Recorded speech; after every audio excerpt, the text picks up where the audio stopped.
take you back to the days when the showboat plied the Mississippi. You will recall reading in such novels as Edna Ferber's Showboat, how this old showboat traversed the inland river, stopping whoever wharf afforded an opportunity to dock, or dwellers along the banks afforded an audience for their plays. You will recall also how the audience joined wholeheartedly in the spirit of entertainment, admiring the valiant hero and risen parent, and hissing the plot of the evil villain. We ask you now to forget progress into those days. Forget your inhibition. Imagine that you are sitting on a floating palace theater and waiting for your play, Little Nell, to begin. If you admire the hero, applaud him. If you hate the villain, boo him. If you weep at the sight of Little Nell and her worried parents, by all means weep. But do so with your own handkerchief, or buy one in the lobby next. Thank you for your indulgence. We give you Little Nell. On with the show.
Oh, come in again, Carlton.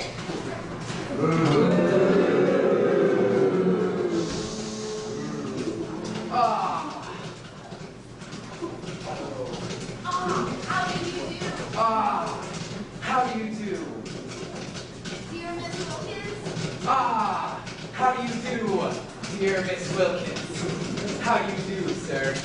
Little do they suspect that I shall foreclose tomorrow if their little Nell does not do right by me. Welcome. You have a blonde that's been in the Wilkins name these many years. True, just put a 4 months ago, but all of the news come and go off, Roger just told you. How near the truth he doth speak. Your kindness and hospitality touches me deeply. You have been as a father to me, and your charming young wife is a mother. The withered old fossils. Allow me to express my most humble thanks of gratitude. Mother, I picked this lovely bouquet of wildflowers as a token of my love. Oh, how sweet they smell. I told you to get some fresh flowers. If she smells those, it's going to give her hay fever. You're going to blow the whole audience right out of their seats. Breathe the heaven. Such a delicate. I'll put that in a vase at once. I must aid you, dearest mother. Breathe the heavenly aroma. Nell's little Nell's flowers. Little Nell is so thoughtful of an aging parent. At last I'm alone with her.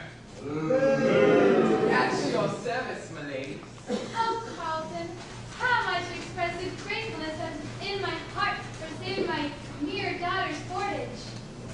My mere daughter's portage.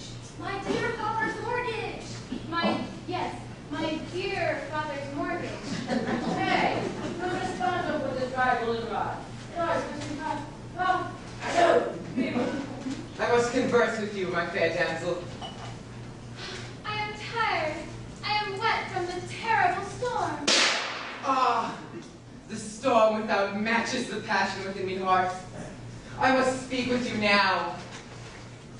I have a confession to make. Indeed? I have pledged my troth to another man, and my parents do not know. Aha! An opportunity for blackmail.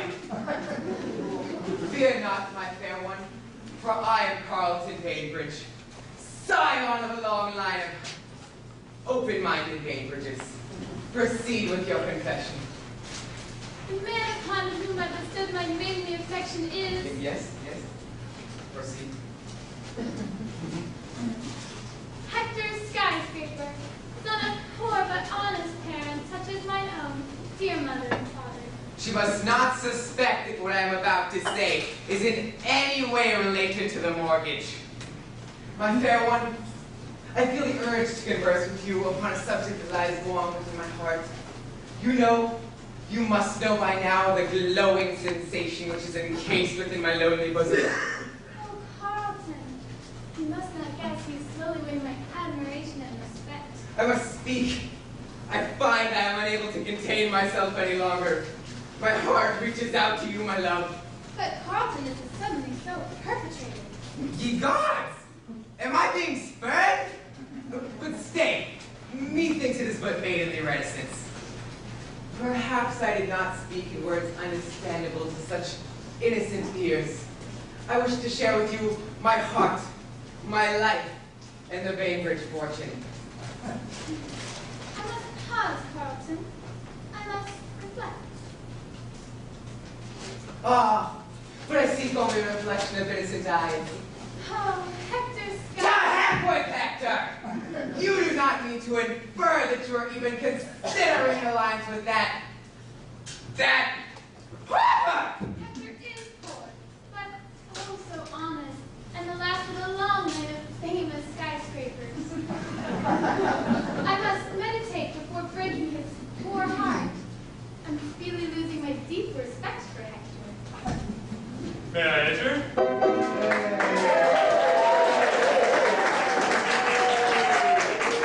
Dark danger is lurking nigh.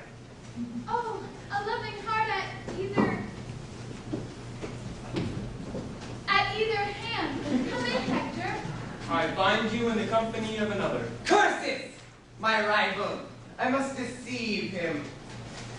Ah, welcome, welcome, Hector. How glad, nay, happy I am to see you here at this time. Thou villain, do not speak to me as a friend. Indeed, I do know well the evil designs reposing in the depths of your black heart. Hector! Your words injure me more deeply than I can tell. The no-scholars lay bare my thoughts! I shall injure your foul body deeply if you dare carry out the sinister plans seething within you. The plans regarding little Nell's poor father's mortgage. No! No, Hector! 1,000 times no! Tis- No! 'Tis but true, little Nell, 1,000 times true. Ah, again I am grieved. Oh, how wrong you do me. The idiot shall suffer 1,000 deaths for this insult. Hector, how can you be so cruel? Look, his poor heart is breaking. My poor heart is breaking. Oh, Carlton! Will you not come and look upon the lovely bouquet little Nell has presented to me? I have it in a vase. Hello, Hector. Greetings, Mrs. Wilkins. Have you no work to which you must attend? Indeed I have, but first I would have words with the fairest lady of our land. Curses! He will supplant me. Will you not come, Carlton, my son? It would be of the greatest honor, my dear mother. Oh, Carlton, you are such a comfort to my motherly heart. We shall return presently, Hector. Little Nell is fatigued by walking in the storm. Oh, little Nell, may I intrude upon your sacred thoughts for but a moment of humble conversation? Oh, Hector, I must speak with you, my heart bomb, sweetheart. Otherwise, I would not curse you with my lovely presence at this time. How like a gentleman he speaks. Won't you sit down? Stand up. Won't you sit down, my fair one? Oh, Hector! She must not be too suddenly acquainted with the vile plans of Carlton Finn. My heart is full, my mind is tumbling. My mind is in a turmoil. Right you are. My mind is in a turmoil. I am overcome with emotion. Oh, Hector. Please hear me out. There's a multitude of emotion which craves instant release. Tender thoughts, delicate feelings, humble misgivings, each and every one pleading for some slight token of recognition from my fair little Nell. My regard for you is such as no other man has ever before experienced for the lady of his dreams. You are the flower of my eye, the queen of my heart, the apple of my dream castle. I mean, please hear me out. The queen of my dream castle. You are the sunlight of my soul, the torch of my eternal happiness. Our hearts beat as one. Our souls crave spiritual communion. Our lives are entwined. Oh, Hector! Hear me out. I beg of you. My love for you is like the summer sun. Summer sun. Radiating warmth with every ray, untouched by the harsh and cruel storms of winter. Untouched, too, by coral vapors. Hector, I must have many moments upon which to meditate upon your ardor. You frighten me. Nay, I strive not to frighten you. That is the manner of villainous men only. If I have frightened you, that is because I do not know how to give expression to the multitude of emotion which cries out from within my humble heart. I am deeply grieved. Forgive me. I am a brute. Forgive me. I find that in spite of my honorable lineage, I am but a humble human being after all. I will trouble you no further upon this earth, little Nell, my fair one.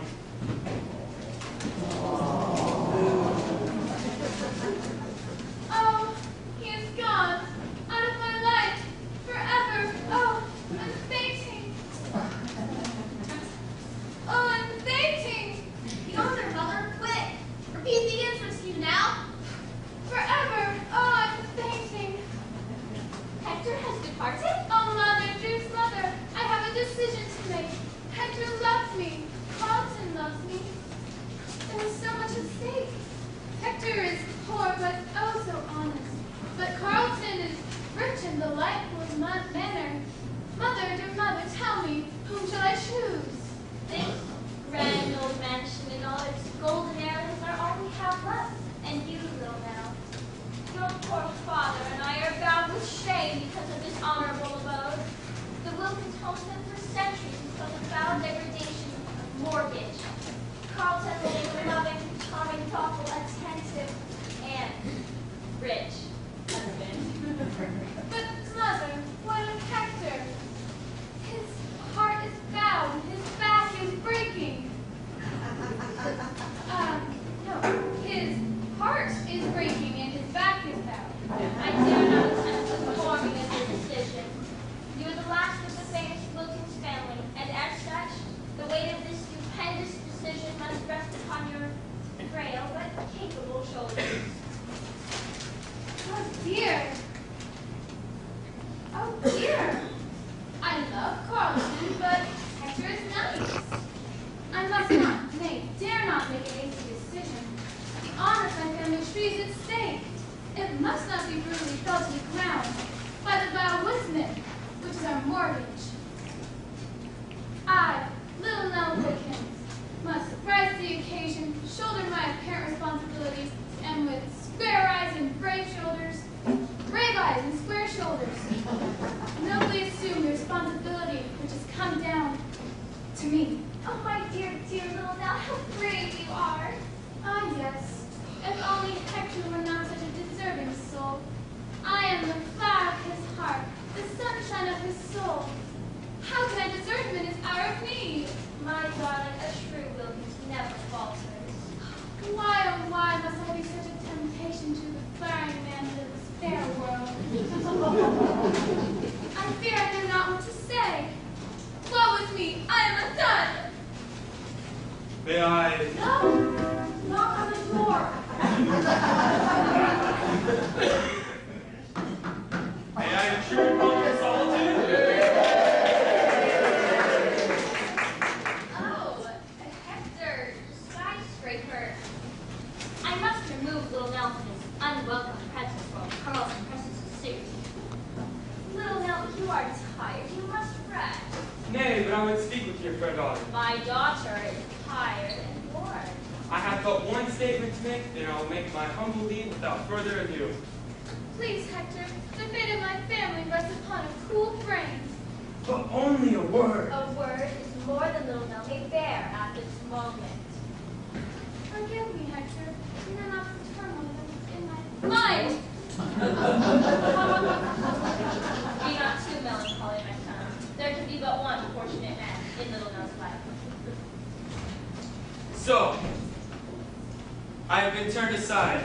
I, the last of a long line of honorable ancestors, must bow before the despicable advances of a fiend such as Carlton Bainbridge. I will never outlive this disgrace. I know he's a villain at heart, but how to prove it? This will prove to be a cause for many hours of deep meditation. I will expose Carlton Bainbridge. I will see he gets his just deserts. His evil intentions toward poor little Nell will be laid bare for the whole world to gaze and sneer upon. I must hurry away before I'm detected. I must hurry away before I'm detected. Your entrance, Carlton. Repeat the entrance to you, Hector. I must hurry away before I'm detected. Curses! I thought you departed. First with you, Bainbridge. I have not the time. I will converse with you upon some later date, when I am not pressed with such important business matters. One side. I must take my leave immediately. One side, I say. Nay, you shall take your leave after I have no more need of your disreputable company, and not a moment too soon. There is evil in your heart, Bridgebrain. Bainbridge. You are planning the downfall of Wilkins Homestead. I am cognizant of the fact that you are not the proud possessor of the vast fortune of money that you have little known her poor parents believe you control. I have no more money than you, 'tis true, but an honest heart beats beneath these tattered clothes, and the same will never beat with a contented rhythm until I'm positive little Nell is out of the reach of your greedy embrace. I know not of what you speak of. I have spoken the truth, and if you care not to believe me, there is little left for to be said. I grieve bitterly, though, that you, whom I had considered as a friend, nay, enemy, as a brother, should be so unjust in your opinion of me. Your thoughtlessness breaks my heart. I know. I understand. Defeat is ever lost. Enough, villain. I must take my leave now. Remember and beware. You will have me, Hector Skyscraper, to reckon with if you dare carry out your evil designs. Remember and beware. I must go. I must go. Ye gods! I am suspected that impotent puppy Hector Skyscraper shall suffer the agony of the eternal flames for this. A Bainbridge must not, nay, cannot be un- No, it ain't your entrance. You're ruining his big scene. I must act. I must come to a decision. The thought I must keep uppermost in my mind is the extermination of that young scapegoat Skyscraper. But how shall the deed be accomplished? I must think. My mind must be rid of this panic I feel creeping upon me. Eureka! I have found it! I shall force little Nell's decision, and by noontime tomorrow, yes, by noontime tomorrow, she shall be me lawfully wedded wife. The frustration of a Bainbridge, you fool. It is not so easily accomplished. I must go. Oh, I must go.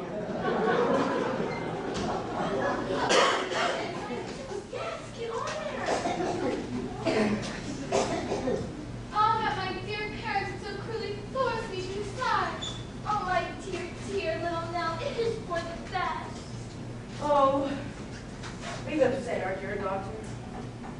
I'm in such quandary. I do not what, know not where to turn or whom to turn to.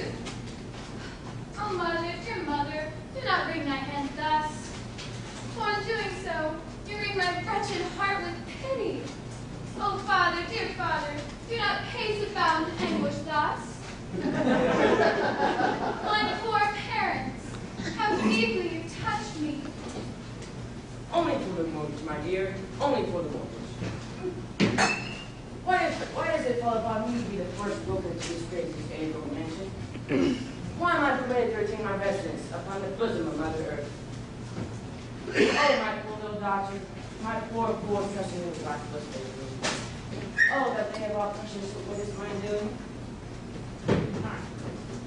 Oh, little Nell, can you not read the despair in your father's face? In his every gesture? His hair is graying. His step is no longer the spring stride of youth. His shoulders are bending as though under a monstrous burden. It is not for myself I plead, but your poor father. If this worry continue, he may not be long with us. Oh, you're breaking my heart, dear mother. I cannot betray the love and trust of my dear parents. I must force myself to accept the time duty of becoming Carlton's wife, so that the Wilkins homestead can remain in our name for generations to come. Mother, father, the last of the Wilkins has come to a decision. I shall marry Carlton at whatever time he may choose. Sorry for the day. My darling! My daughter. Come, father, we must leave her alone with the pleasure of her secret thoughts. Ah, yes. We'll make immediate plans for the wedding ceremony.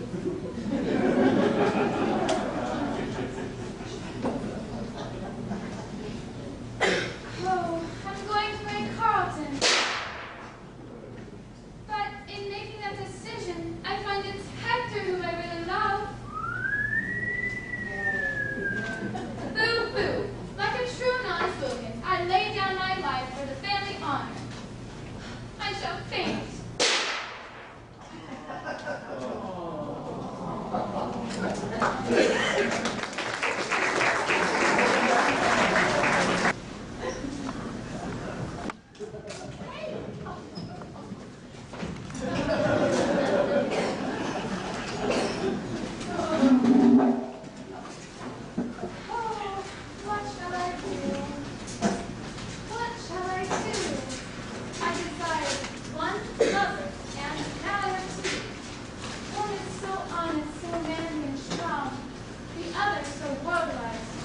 You might do me wrong. I'm so miserable. I am not much to be unhappy when the sun is shining so brightly.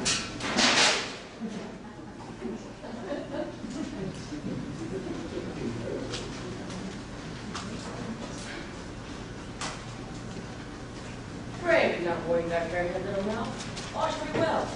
I am sure that Carlton will be meant for the adorn protector. Will give up his life to worship at your shore. How wonderful. What a touching scene. Father and his loving daughter alone, together.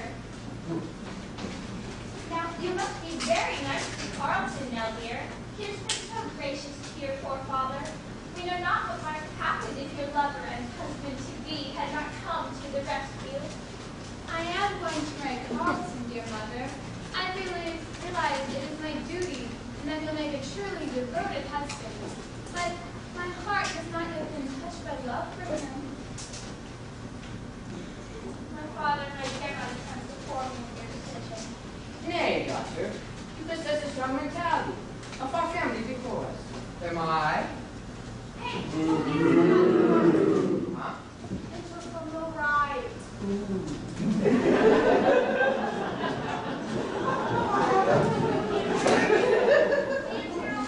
And then left us a little. Am I?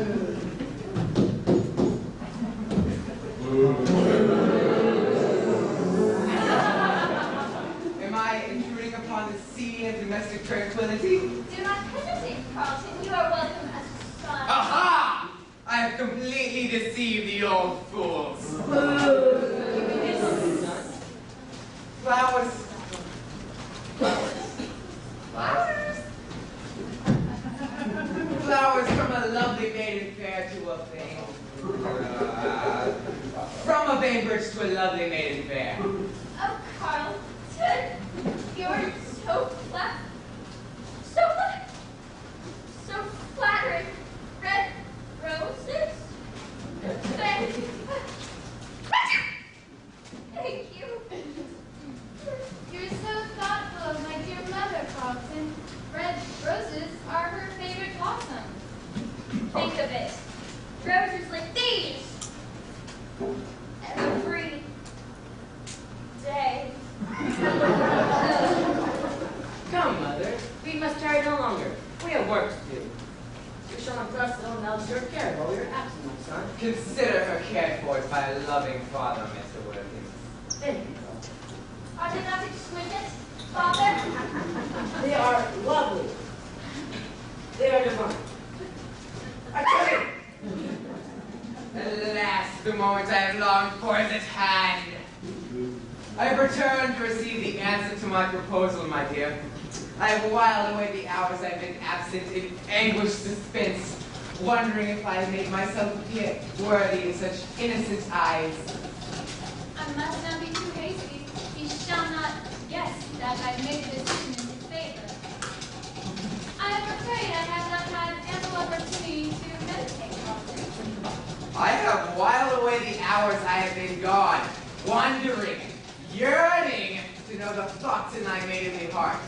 I must have my answer. But this is also sudden. Curses! We shall see what a little bit of pressure shall bring about. I demand the answer. I can wait upon you no longer, my fair one. Your answer, aye or nay, quickly. Shall say nay as a test of his fidelity. If you practice yourself, Carlton, my answer must be nay. You forget the aid which I have given to your father with which he's able to pay off the mortgage? I don't think he's doing it enough that scene, do you? You're both handy enough. No high acting. But don't you think that I am aware of the aid you so unselfishly given my father.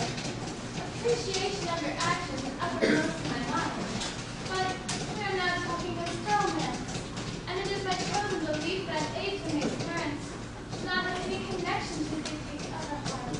I have furnished your father able to pay off the mortgage. My interest is due tomorrow. Now what is your answer, my queen? My womanly intuition informs me something is strangely amiss. Carlton, you must not press your suit thus. I shall. My interest is still unpaid, but I would gladly exchange it for the hand of the last of the Whippets. She does not even suspect that I robbed a bank to obtain the necessary funds.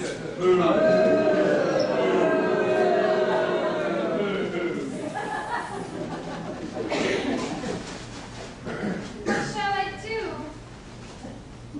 A beautiful face proves me but a heavy burden. Carlton, if I did not marry you, you would not make my poor parents suffer, would you? Marry me immediately, or foreclosure is the only alternative. Oh, what shall I do? What shall I do? Oh. My plans are laid for the future. We shall elope tonight, and by noontime tomorrow, we shall be Mr. and Mrs. Carlton Baybridge. Oh, if only my dear Hector were here. My sturdy, strong-willed, devoted Hector. He would tell me which course it would be wisest to follow. I know not how to cope with the deranged mind of this villainous worldwide man. I am completely in his power. But he mustn't suspect as much. But there is no other way. I must submit to the superior power and go with the fair name of Wilkins for the rest of my days, so that this homestead will remain for families to come. Oh. Will you fly away with me at noontime? At dawn? At twilight? Yes, yes. For the present, I must do as you bid. But, in my heart, I will always remain true to the fair name of Wilkins. Bainbridge shall be the title by which only outsiders shall know me. I will follow you wherever you may choose to lead me. Your wish is my command. Aha! I did not rob that bank in vain. Then I give you my first command. Embrace me. Oh, please, Carlton. I have given you my promise. Do not heckle me further. Fine. Shall be as you say. But tomorrow it shall be a different story. Tomorrow you shall be my own wife. I must go. I bid you fair day, my damsel. I must hasten and assemble my belongings. Ah!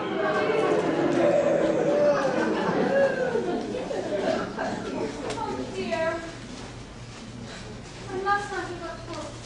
Nay, I shall never abandon this cherished hope of someday escaping from his vile clutches. I must not seem upset when next I converse with Hector.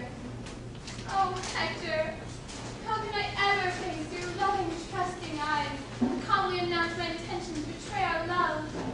I'm sad. I'm unhappy. I feel an uncontrollable storm of protest within my heart.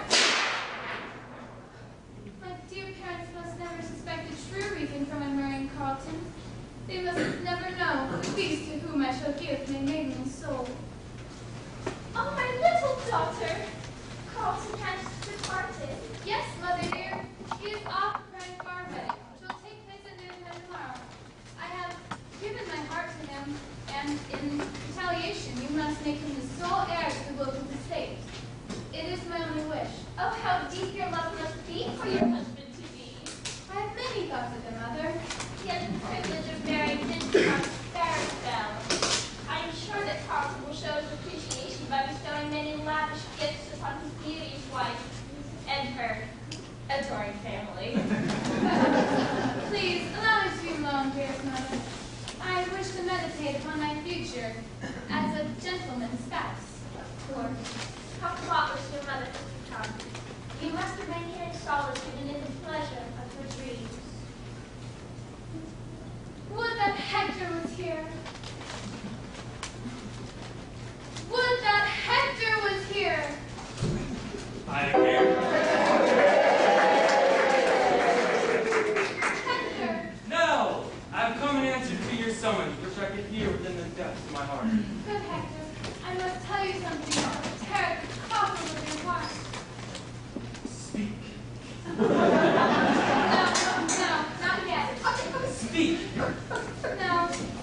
Yes, yes. No, no. Yes, yes. Speak your thoughts, I beseech you. Do not heckle me, Hector.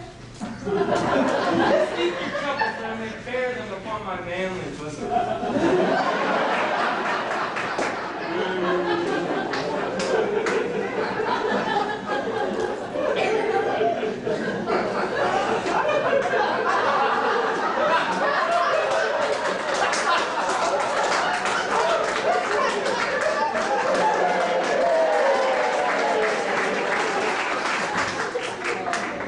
I must marry Carlton Bakeridge. No, never! Yes, tomorrow.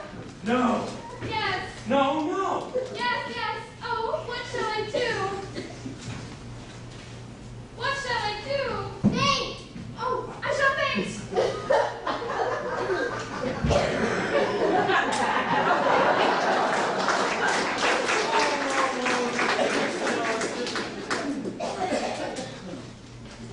My poor, poor wilting flower.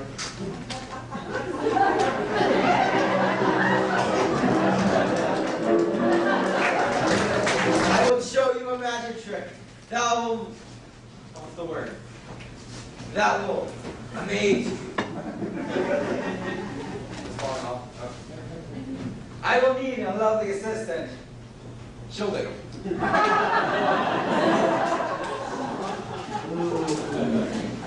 I'm scared. I will cut my average assistant in half.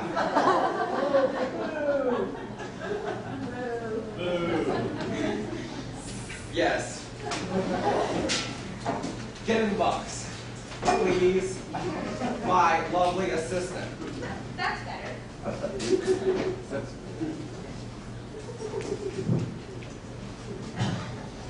Now, watch her feet go out the other side.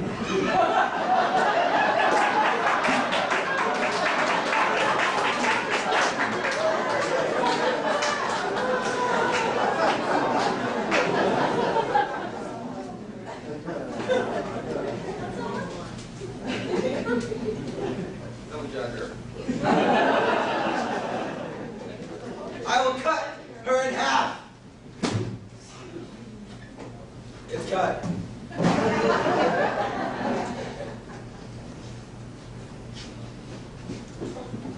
Ta-da!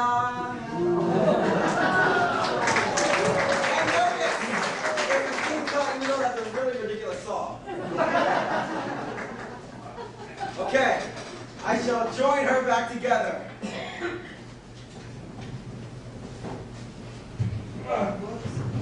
Apparently her lower half just growled at me. Abracadabra, alakapoof. Make her short again.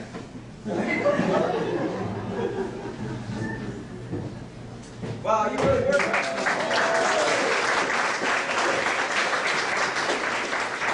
Thank you, thank you.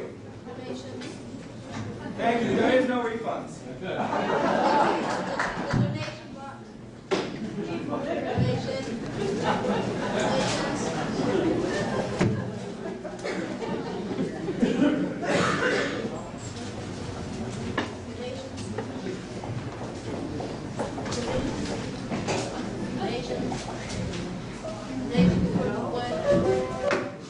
I now present the day in the life of John.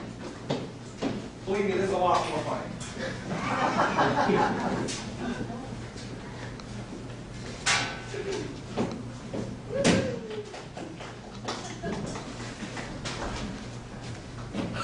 Brushing his teeth. That's not a toothbrush. That's not a...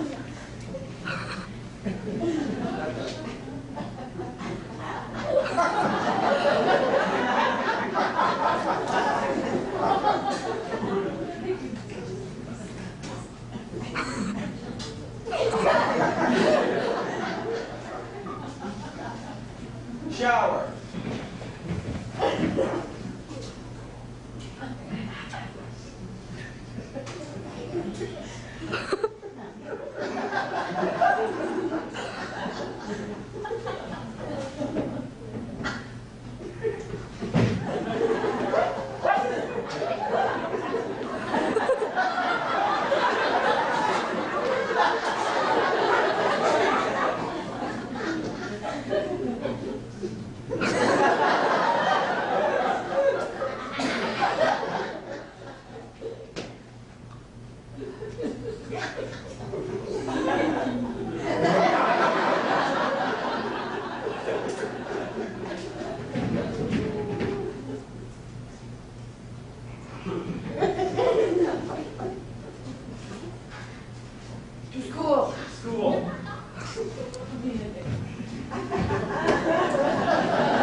Me proud beauty!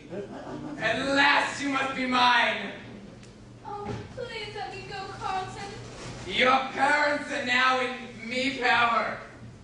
Say you know, and out they go. Oh, oh, oh. So now you must be more dutiful towards me. A kiss. A kiss, fair damsel. No, 1,000 times no. You must, for I am your superior from this day forth. Sisters, fingers shall never touch mine. Never, never, never. You must, for I am your lord and master, and I order it. 'Tis a command.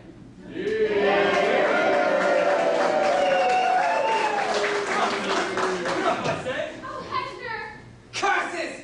I shall exterminate him at once. The lady you see before you is me property. She has plighted her troth to me. Do you hear? To me, Carlton Bainbridge. Put up your vile hands and fight as a true specimen of manhood would fight. Then we shall see if someone can dust you wrong. Carlton, Hector, please do not fight over little me. I'm not worth the wasting of your manly vigor. I will marry you gladly, Carlton. Aha! Now you put up? I tell you nay, I will not put up. Carlton, no! I'll marry you gladly. He's so young and you're so rigid and strong. Aha! The lady is undone. She knows not the word she speaks. I warn you, Hector, for I am a master of the ancient but honorable art of fisticuffs. Let your valor prove your words. I, Hector Skyscraper, son of a long line of honorable skyscrapers, am now about to defend the honor of defenseless woman. Lay on me, Duff! No, put up, I say. How about you? Put up, I say! How about you? This is not cold. Pull the curtain, Carlton, no, there's water on it. Man, that's bad. The villain knocking out the hero in the first mob. Where's that curtain, man? Pull the curtain. I'm sorry, old man. Where's that old?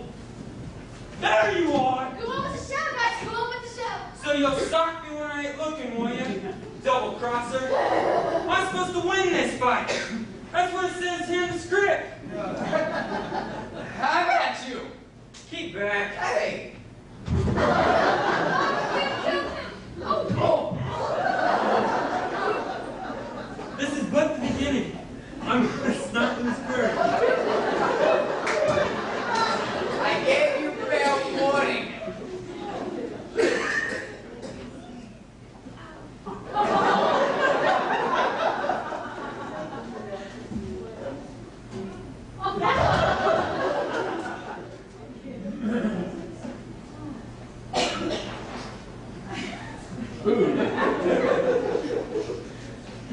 it is though the blows were literally falling upon me.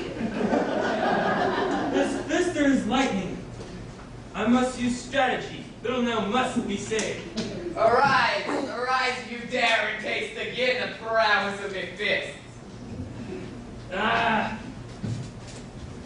Sit you down. Curses! I am undone. Take that, villain.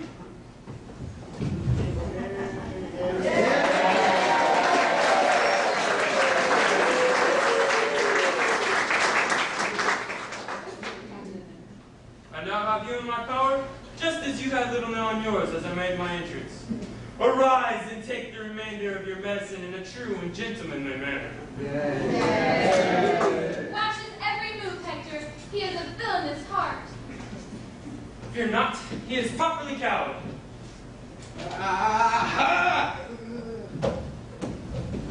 Now we shall see whom to whom the victory shall go. Prepare to fly with me like the wind, my lady. Don't, Carlton. I love Hector. Please do not brutally murder him before my very eyes. There shall be no murder done tonight.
The lady does not know what she speaks of, for she didn't fall down in a faint before the fight to take place.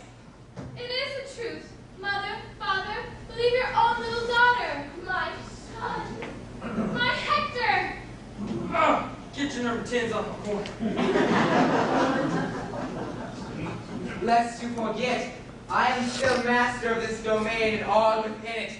My interest remains the same, and the law does allow me to foreclose tomorrow. Oh, dear.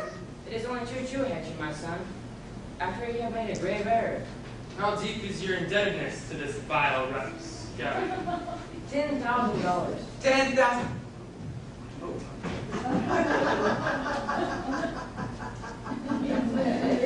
problem. $10,000 is his indebtedness to me, Carlton Bainbridge. Here's your money. Someone, here's your money. Here's your money, count.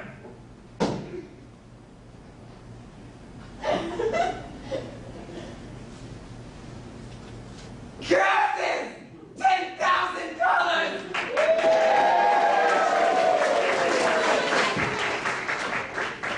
My boy, you have saved the Wilkins mansion from degradation and ruin. No longer shall there be a mortgage about which to worry.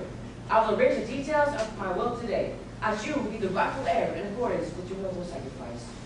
Oh, Hector, from whence have you amassed such a stupendous fortune? 'Tis no secret.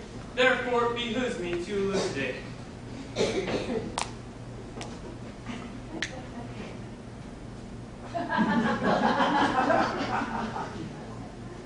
I became aware of the dire need of little Nell's poor mother and father, and in the manner of my deceased ancestors, I came to their rescue, and with willing hands to do my bit for justice, I rescued them.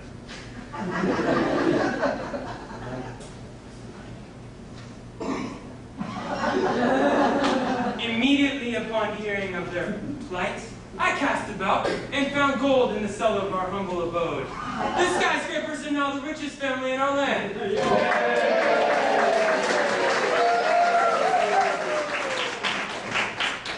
I also found, in my search of this discriminating of evidence, that the Bainbridge fortune has been ruthlessly done away with by that wastrel you now see before you.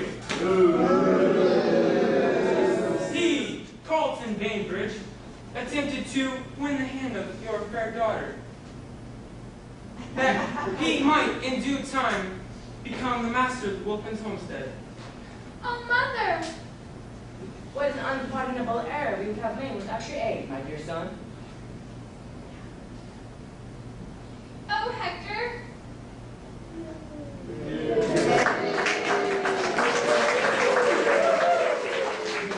Get thee hence from this house. There is no further need of thy presence. Thou cannot spurn me thus! Scout! Curses! I would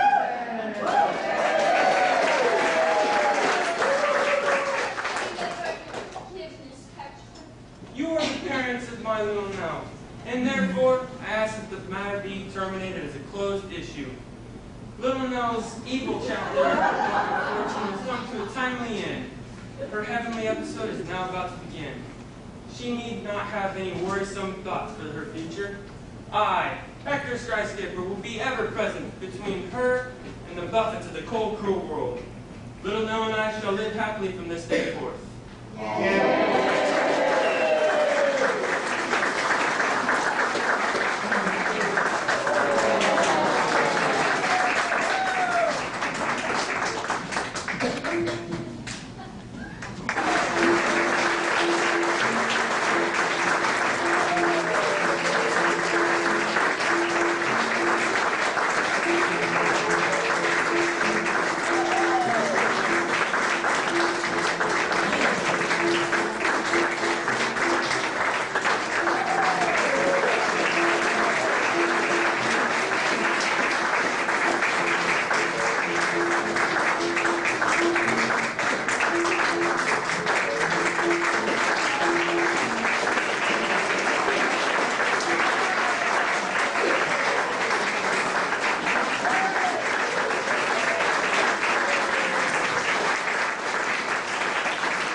and your husband who helped us in designing the set. She also deserves an awesome round of applause.